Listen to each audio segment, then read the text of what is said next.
तो दोस्तों आज हम जानेंगे कि एआई कितने प्रकार के होते हैं। जी हाँ, एआई होते हैं 3 प्रकार के। कौन कौन से? पहला एआई होता है नैरो एआई। नैरो एआई जैसे कि नाम से ही पता चलता है कि नैरो मतलब केवल किसी एक तरफ ही उसका फोकस रह पाना। नैरो एआई एक ऐसा रोबोटिक दिमाग है जो कि केवल एक ही काम में एक्सपर्ट होता है। वो उस काम को बहुत अच्छे से करता है, लेकिन बाकी कामों के लिए वो बिल्कुल बेकार है। ये इंसान के दिमाग जैसा नहीं जो एक साथ हजारों अलग अलग काम कर सकता है। एग्जाम्पल से समझते हैं। मान लीजिए तुम्हारे पास एक क्रिकेट वाला रोबोट है। वो सिर्फ गेंदबाजों की स्पीड को मापने का काम करता है। तुम उससे मौसम पूछो या गणित का सवाल तो वो बोलेगा माफ करना मुझे नहीं आता। यही है नैरो एआई, एक स्पेशल टास्क का उस्ताद, बाकी सब में जीरो। चलिए कुछ असल जिंदगी के एग्जाम्पल लेते हैं। गूगल ट्रांसलेट सिर्फ एक भाषा से दूसरी भाषा में अनुवाद करेगा, तुम्हारा होमवर्क नहीं करेगा। मोबाइल का फेस अनलॉक सिर्फ चेहरा पहचान कर फोन खुलेगा, तुम्हारे लिए गाना नहीं गाएगा। सिरी या अलेक्सा कुछ हद तक गाने चलाने या मौसम बताने में अच्छे। चलिए जानते हैं कि नैरो एआई कैसे काम करता है। इसे ऐसे समझो, इसे डाटा सिखाया जाता है। जैसे अगर उसे बिल्ली पहचानना सीखना है तो हजारों बिल्ली की फोटो दिखाओ। रूल्स और पैटर्न से सीखता है, जैसे बिल्ली के कान, मूंछें और पूंछ। ये प्रेडिक्ट करता है, नई फोटो देखकर कहेगा ये बिल्ली है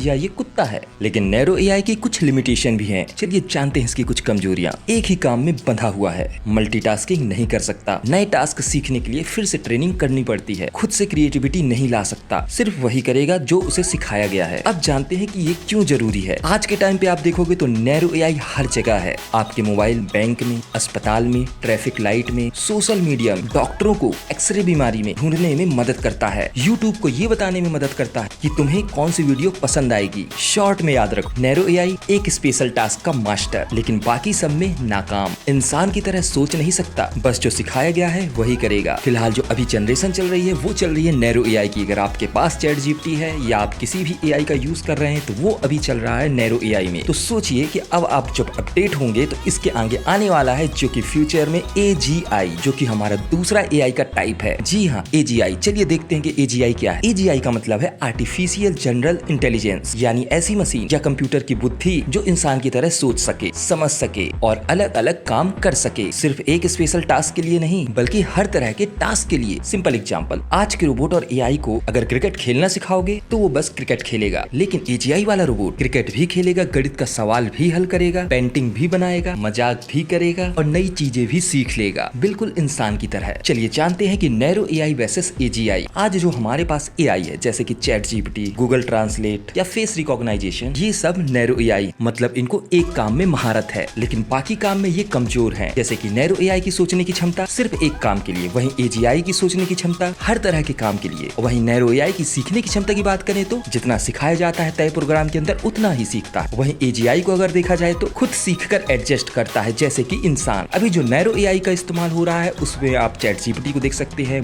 गूगल मैप्स को देख सकते हैं, सिरी, एलेक्सा, ये जितने हैं सब नैरो एआई है। और भविष्य में जब आप देखेंगे उस समय एजीआई का जो इस्तेमाल होगा उससे रोबोट टीचर देखने को मिलेगा, रोबोट डॉक्टर देखने को मिल सकते हैं। एक प्रकार से नैरो एआई एक ऐसा खिलाड़ी है जो सिर्फ बॉलिंग करता है और कभी बैटिंग नहीं कर सकता, और एजीआई एक ऐसा खिलाड़ी है जैसे कि विराट कोहली जो कि ऑलराउंडर है, जो कि बैटिंग, बॉलिंग, फील्डिंग सब कर सकता है। चलिए जानते हैं एजीआई की खासियत। अगर कल को एजीआई बन जाता है तो वो हर भाषा समझ सकेगा, अंग्रेजी, हिंदी, चाइनीज, नई स्किल खुद सीख सकेगा, कोई इंसान सिखाए बिना फैसले ले सकेगा, जैसे किससे बात करनी है, कब रुकना है, क्या रिसर्च करनी, इमोशन को समझ सकेगा। आप खुश हैं, उदास हैं, गुस्से में, क्रिएटिव भी होगा, नए आइडिया, नया डिजाइन, नए जोक्स खुद से ही क्रिएट कर पाएगा। चलिए एग्जाम्पल में समझते हैं। मान लीजिए आपके घर में एक रोबोट भाई है जो कि एजीआई इंटेलिजेंस वाले। आप उससे कहते हो कि मेरे होमवर्क में मदद करे और वो आपको मैथ समझा देता है। आप कहते हैं चाय बना दो, वो किचन में जाकर परफेक्ट चाय बना देता है। आप कहते हैं एक गाना लिख दो, वो गाना लिखकर खुद गिटार बजाकर सुना देता है। अगर बिजली चली गई वो खुद लैपटॉप चार्ज करने के लिए सोलर सेटअप बना देता है। मतलब ये सिर्फ एक स्किल का मास्टर नहीं है बल्कि हर स्किल सीखने वाला इंसान जैसा दिमाग है। एजीआई क्यों खास है और खतरनाक भी, चलिए दोनों को समझते हैं। एजीआई अगर खास है, खास इसलिए मेडिकल रिसर्च तेज हो जाएगी, नई खोज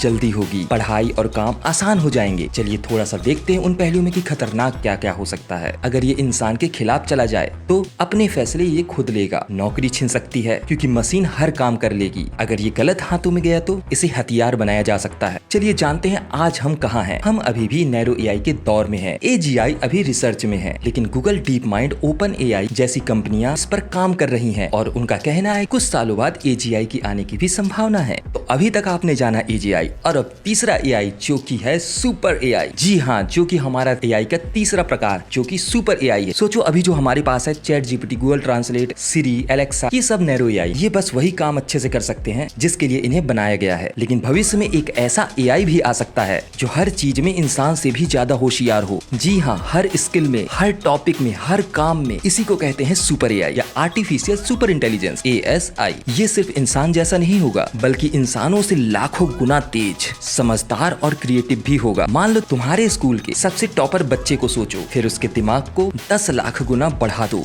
ये भी सुपर AI के सामने कुछ नहीं है। इसको हम सुपर AI क्यों कहते हैं, चलिए AI जानते हैं। अगर स्पीड के मामले में जाना जाए तो इसके सोचने की और कैलकुलेशन करने की स्पीड इंसान से लाखों गुना तेज होगी। अगर इसकी मेमोरी की बात करें तो इंसान भूल जाता है, लेकिन सुपर AI एक बार सीखेगा तो कभी नहीं भूलेगा। अब देखते हैं इसकी लर्निंग स्किल। इंसान को एक नई स्किल सीखने में महीनों लग सकते हैं, लेकिन सुपर AI सेकंडों में सीख लेगा। अब बात करते हैं क्रिएटिविटी की। ये नए गाने, कहानियां, वैज्ञानिक थ्योरी, यहाँ तक कि नए गणित के फॉर्मूले बना सकता है जो इंसान ने कभी सोचा ही ना हो। एग्जाम्पल में समझते हैं। मान लो हमारे पास एक बीमारी है जिसका इलाज अभी तक इंसान नहीं ढूंढ पाया। इंसानी वैज्ञानिक 20 साल तक रिसर्च करेंगे, ट्रायल करेंगे, तब जाकर उनको कोई हल मिलेगा। लेकिन यही सुपर AI की बात करें तो पूरी दुनिया का medical data, research paper, DNA mapping सब 1 सेकंड में पढ़कर 2 मिनट में इलाज तैयार कर देगा। या फिर सोचो तुम्हें एक वीडियो गेम बनाना है, तुम महीनों तक कोड लिखोगे, डिजाइन करोगे, लेकिन सुपर AI तुम्हारे बोलते ही पूरा गेम डिजाइन कर देगा, म्यूजिक और कोड कुछ सेकंड में बना देगा। लेकिन ये डेंजर भी है। सुपर AI अच्छा भी हो सकता है और खतरनाक भी, क्योंकि अगर इसका गोल इंसान के भले से हटकर कुछ और हो गया तो हमें ये रोक भी सकता है। ये इतना स्मार्ट होगा कि कोई भी इंसान इसे ट्रैक या कंट्रोल नहीं कर पाएगा। जैसे परमाणु बम एक बहुत पावरफुल खोज थी लेकिन खतरनाक भी, वैसे ही सुपर AI भी होगा। फर्क सिर्फ इतना कि ये सोचने और प्लान बनाने में इंसानों से अनंत गुना आगे होगा। तो ये आपने देखा AI के 3 टाइप।